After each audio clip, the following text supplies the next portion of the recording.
नमस्कार दोस्तों, आज मैं आपकी मुलाकात कराने वाला हूँ एमपीपीएससी 2019 में नायब तहसीलदार के पद पर चयनित आंचल अग्रवाल मैम से। मैम ये बताइए, आपका ये कौन सा प्रयास था और क्या आपको लग रहा था कि आपका इस बार सिलेक्शन हो जाएगा? सर मेरा 2017 से मैं एलिजिबल हुई हूँ इस पीएससी के लिए। तो उस दृष्टि से ये मेरा तीसरा प्रयास था वर्ष 2019 का। अगर मैं तैयारी के साथ देखूं तो मैं ये कहना चाहूँगी कि ये मेरा दूसरा प्रयास था, क्योंकि वर्ष 2017 में मेरा सिलेबस कंप्लीट नहीं हुआ था, तो उस दृष्टि से दूसरा था। बाकी हाँ, ये तीसरा प्रयास था मेरा। प्रीलिम्स तो मेरा 2017 से भी 17-18 दोनों में क्वालिफाइड हुआ था, मैंने मेंस लिखा था, लेकिन फाइनल सिलेक्शन 2019 में ही मिल पाया है। मैम आप नायब तहसीलदार बनी हैं तो आपको लग रहा था नायब तहसीलदार जैसी पोस्ट मिलेगी? नहीं सर, ये तो इस बार इतनी श्योरिटी तो थी, मेरे मेंस के पेपर अच्छे गए हुए थे, मेरा इंटरव्यू भी था वो भी अच्छा हुआ था, तो ये उम्मीद तो थी कि हाँ कुछ ना कुछ पद तो मुझे मिलेगा इस बार डेफिनेटली। बट हाँ, नायब तहसीलदार का ही मिलेगा ऐसे ही तो कोई किसी को भी अपेक्षा नहीं थी। सबको कोई भी एस्पिरेंट होते सबको अपेक्षाएं तो रहती है कि उसको और अच्छा पद ही मिलेगा।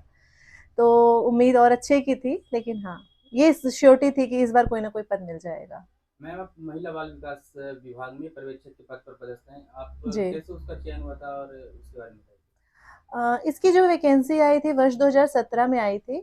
मैं उस समय से ही अपने एमपीपीएससी की तैयारी कर ही रही थी, तो मैंने कुछ सेपरेटली वे पर सुपरवाइजर की तैयारी नहीं की थी। हाँ, वर्ष 2017 में जब इसकी वैकेंसी आई, मुझे किसी न किसी गवर्नमेंट जॉब की नीड भी थी, तो मैंने इसका एग्ज़ाम भरा। और तैयारी जो मेरी पीएससी की थी उसी ने मेरा काम मतलब उसी ने मेरे को सपोर्ट किया, उस वही जो तैयारी थी मेरी काम आई और मेरा ये एग्ज़ाम निकल गया। मैं वर्ष 2018 से इस पद पे पदस्थ थी, सुपरवाइजर के पद पे। मैम आपने ग्रेजुएशन इंजीनियरिंग फील्ड से की है, फिर इस फील्ड में आने का प्रशासनिक सेवा में कैसे सोचा? ये क्वेश्चन तो सभी लोग पूछते हैं। जी। एक्चुअली मेरा जो रुझान था वो तो क्लास 11-12 से ही था कि मुझे सिविल सर्विसेज की तरफ ही जाना है। चूँकि मेरा मैथ्स बैकग्राउंड था, तो मुझे एकेडमिक पॉइंट ऑफ व्यू से मुझे इंजीनियरिंग फील्ड ज़्यादा अच्छी लगी। और एक कहीं न कहीं एक जॉब सिक्योरिटी को लेकर के भी, कि अगर इन केस पीएससी में मैं सक्सेसफुल नहीं होती हूँ या उसके सिलेबस में मैं उतना रुझान अपना नहीं बना पाती हूँ, तो मेरे पास एक दूसरा जॉब का एक ऑप्शन रहे। इस वजह से भी मैंने इंजीनियरिंग फील्ड से एकेडमिक तैयारी की थी अपनी। मैम प्री मेंस की तैयारी के बारे में बताइए कि आप कैसे पढ़ती थी और क्या? आप सभी जानते ही हैं कि एमपीपीएससी के 3 फेजेस रहते हैं। पहला आपका प्रीलिम्स है, फिर मेंस है और फिर इंटरव्यू है। तो तैयारी के लिए बस यही है कि जो भी सिलेबस है वो आप अपने डेस्क के सामने हमेशा रखें। जो भी आपका इसके साथ ही साथ जो प्रीवियस ईयर्स के पेपर्स हैं उसे ले लें। एक सिलेबस देखें कि पूछना क्या चाहता है, किस उसका फॉर्मेट समझें कि किस फॉर्मेट में क्वेश्चंस आते हैं, उनकी डिमांड क्या है क्वेश्चंस की, जो आपको प्रीवियस ईयर्स के पेपर से मिल जाते हैं। और जितनी ज़्यादा से ज़्यादा हो सके टेस्ट सीरीज किसी भी इंस्टीट्यूट की हो, आप उसको सॉल्व करें। तो यही मैंने भी स्ट्रेटजी अपनाई थी, सिलेबस अपना सामने रखा, प्रीवियस ईयर्स के पेपर्स देखे और ज़्यादा से ज़्यादा जितनी हो सके टेस्ट सीरीज मैंने सॉल्व की थी। मैम मेंस के लिए कुछ खास तैयारी या कैसे आंसर लिखना चाहिए उसमें? जी बिल्कुल, जो मेंस का सिलेबस है वो प्रीलिम से तो काफ़ी ब्रॉड है। इसके लिए भी मैं सेम ही आपसे ये कहना चाहूँगी कि सिलेबस देखें और टेस्ट सीरीज मेंस की होती है। जो मैंने गलती अपने 17-18 के पीएससी में की थी, मैंने उतने ज़्यादा टेस्ट सीरीज या उतनी ज़्यादा आंसर राइटिंग मैंने नहीं की थी, जिसका मेरा ड्रॉबैक था कि मेरा सिलेक्शन नहीं हो पाया। उसी को मैंने ओवरकम अपनी 2019 के पेपर में किया था। और उस समय पे कोविड का टाइम हो गया था, चूँकि हम लोगों का ये जो 19 का मेंस हुआ था वो वर्ष 2021 में हुआ है। तो कोविड की वजह से हम लोगों का 20 में एग्ज़ाम नहीं हो पाया था, तो मुझे एक ज़्यादा समय भी मिल गया था। उसका मैंने सदुपयोग करते हुए काफ़ी आंसर राइटिंग लिखी थी। एक दिन में 2-2 3-3 भी पेपर सॉल्व करती थी, क्योंकि मेरी हैंड राइटिंग भी थोड़ा स्लो है, तो उसको मैंने ओवरकम किया था अपनी 2019 की वैकेंसी में। मैम सिलेक्शन में क्या इंटरव्यू कुछ असर डालता है? अगर जैसे मेंस में अगर नंबर कम है या ज़्यादा है, कुछ इसका असर पड़ता है इंटरव्यू? देखिए, जो आपका मेंस होता है वो 1400 मार्क्स का होता है, 1400 का होता है और इंटरव्यू 175 का है। तो मेरा ये मतलब कहना चाहूँगी कि जो आपका सिलेक्शन है वो तो आपका मेंस ही निर्धारित करता है, कि अगर आपका मेंस अच्छा गया, उसमें नंबर अच्छे हैं, तो आपका सिलेक्शन होगा। लेकिन हाँ, आपके इंटरव्यू के नंबर भी बहुत उसपे बेनिफिट देते हैं, क्योंकि आपको कौन-सा पद मिलेगा, उस पे में इंटरव्यू के नंबर के बहुत बड़ा रोल रहता है। अगर इंटरव्यू में मार्क्स अच्छे रहते हैं तो डेफिनेटली आपको ऊपर का पद मिलते हैं, और अगर इंटरव्यू में मार्क्स कम है तो फिर उसका ड्रॉबैक भी मिलता है। मैम आप जॉब में थी, पर्यवेक्षक थी आप, फिर आपको तैयारी भी करनी थी, समय कैसे निकालती थी और अधिकारियों का क्या रोल रहता था आपके? जी, मैं वर्ष 2018 से इस पद पे पदस्थ थी। तो बिल्कुल ये बात तो है कि हाँ, आपको जॉब के साथ जो समय है उसका थोड़ा मैनेजमेंट देखना पड़ता है, क्योंकि आप जॉब में रहते हैं तो आप उतना समय नहीं दे पाते हैं जितना आपके नॉर्मल स्टूडेंट जो सिर्फ और सिर्फ तैयारी कर रहे हैं वो देते हैं। लेकिन ठीक है, मैनेज हो जाता है, ऐसा नहीं है जो आपको कम समय मिलता है फिर इंसान उस पर ज़्यादा मेहनत करता है। मेरे इसमें ऑफिसर्स का, जो भी मेरे सर मैडम रहे, उनका पूरा सपोर्ट रहा है। जो सैटरडे संडे का दिन हम लोगों को मिलता था तो उसमें तैयारी की जाती थी। मैम आपका सिलेक्शन शादी के बाद हुआ है, आपकी शादी भी हो गई थी, तो फिर कैसे मैनेज करती, क्योंकि आपको परिवार भी देखना था और जॉब भी थी और तैयारी भी थी, कैसे मैनेज करती? मेरा जो इसका प्रीलिम्स था और जो मेंस था 2019 का, वो तो मेरे शादी के पहले ही मैंने प्रीलिम्स और मेंस में लिख चुकी थी। हाँ, इंटरव्यू मेरा शादी के बाद हुआ है। तो मैं ये कहना चाहूँगी कि इंटरव्यू में अगर मेरी शादी हो गई थी, इससे मुझे 20-30 नंबर एक्स्ट्रा ही मिले, क्योंकि मेरे जो हस्बैंड हैं वो भी सिविल सर्विसेज में हैं, वो तहसीलदार के पद पे हैं। तो मॉक इंटरव्यू वगैरह लेना, 3-4 मॉक उन्होंने ही लिए। और अगर आपका पार्टनर अच्छा है, फैमिली सपोर्टिव है, तो डेफिनेटली आपको शादी के बाद और एक सपोर्ट ही मिलता है। मैं ये बिल्कुल नहीं कहना चाहूँगी कि शादी के बाद किसी भी प्रकार से इनहेरिटेंस रहता है कि आप तैयारी नहीं कर सकते हैं। तो बिल्कुल, अगर सपोर्ट है तो और अच्छा ही रहता है।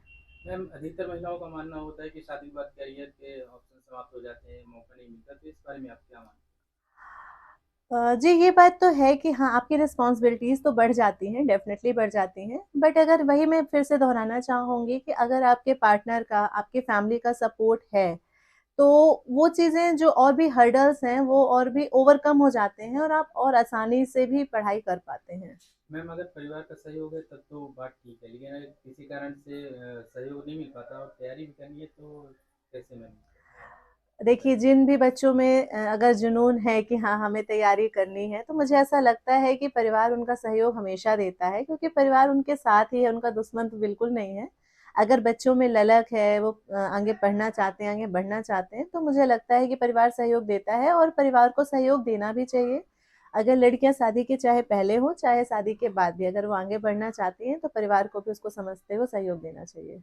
मैम आप एक साधारण परिवार से हैं, पिताजी आपके किराना की दुकान चलाते हैं, माँ आपकी एक निजी विद्यालय में टीचर है, तो जी, जी। पारिवारिक स्थिति में काफ़ी कुछ दिक्कतें आती होंगी, कैसी चुनौतियाँ आती थी आपके साथ, कैसे? मतलब जी, बिल्कुल ये बात तो है कि हाँ, आर्थिक स्थिति थोड़ा उतनी अच्छी नहीं थी, इसीलिए मैंने वर्ष 2018 में मुझे ये था कि 17 में ही कि मुझे कोई ना कोई तो जॉब करनी है। इसी वजह से मैंने सुपरवाइज़र का एग्ज़ाम भी दिया था, जिससे मैं फ़ाइनेंशियल स्टेबल खुद भी हो सकूँ और अपने परिवार में भी मैं कुछ सपोर्ट कर सकूँ। कुछ दिक्कतें तो थीं, लेकिन मम्मी ने मेरा बहुत सपोर्ट किया। जितना भी वो कर सकती थी शायद उससे बहुत ही ज़्यादा उन्होंने किया। तो उसी का परिणाम है कि आज मैं यहाँ तक पहुँच पाई हूँ। मैम जैसे कि किन किताबों का अध्ययन करना चाहिए जो ये प्रतियोगी परीक्षा की तैयारी कर रहे हैं, थोड़ा इसके बारे में? किताबें तो आजकल बच्चों को सब वैसे भी पता रहती हैं। मतलब मेरा ये कहना चाहूँगी कि आप कोई भी बुक्स लें, एक तो अच्छी बुक्स लें, जो भी रेफ़रेंस बुक आपकी अच्छी है, और बुक बदलने से ज़्यादा अच्छा है कि आप एक ही बुक को कई बार पढ़ें। उससे क्या रहता है, आपकी आइज़ में भी वो जो भी टर्म है, जो भी सेंटेंसेस हैं, वो फ़ीड होते हैं, तो उसका आपको प्रॉफ़िट बिल्कुल प्रीलिम्स, मेंस में मिलता है। तो बुक्स बदलने से ज़्यादा अच्छा है कि आप एक ही बुक को कई बार पढ़ें, उसी को बार-बार दोहराएँ। और अगर आपको दूसरी बुक से या कहीं अदर से कुछ रिसोर्सेज, कुछ अदर फैक्ट्स मिल रहे हैं, तो आप उसी में नोट डाउन करके अपने और पढ़ाई को ऐड ऑन करते रहें। मैम आपका फ्यूचर प्लान क्या है, क्या आप आगे भी एग्ज़ाम देगी या? जी, बिल्कुल, अभी तो ऐसा सोचा है कि आगे भी एग्ज़ाम अभी दूँगी। अभी एज भी उतनी नहीं है, तो डेफ़िनेटली मैं भी सोच रही हूँ कि दूँगी। मैम आप क्या आप कोचिंग को ज़रूरी मानती हैं? देखिए, अगर आप कोचिंग है तो आपको हाँ, एक गाइडेंस तो मिल जाता है, लेकिन मैं ये नहीं कहूँगी कि हाँ, आपको सिलेक्शन के लिए कोचिंग जो है वो मैंडेटरी है। हाँ, एक आपको सपोर्टिव रोल देती हैं बिल्कुल कि आपको कैसे पढ़ना है, क्या उसका पैटर्न है, ये सब समझाने में। हो सकता है बच्चे अगर खुद से समझे तो उसमें उसको ज़्यादा समय लग जाए। और अगर कोचिंग्स रहती हैं तो वही चीज़ें थोड़ा-सा तो उसमें उसको आपको रिलीफ भी मिलता है और आपको एक सपोर्ट मिल जाता है। लेकिन मैं ये बिल्कुल नहीं कहना चाहूँगी कि सिलेक्शन के लिए मैंडेटरी हैं कोचिंग्स। अगर आप कोचिंग नहीं अच्छी कोचिंग नहीं पा रहे हैं तो आपका सिलेक्शन नहीं होगा।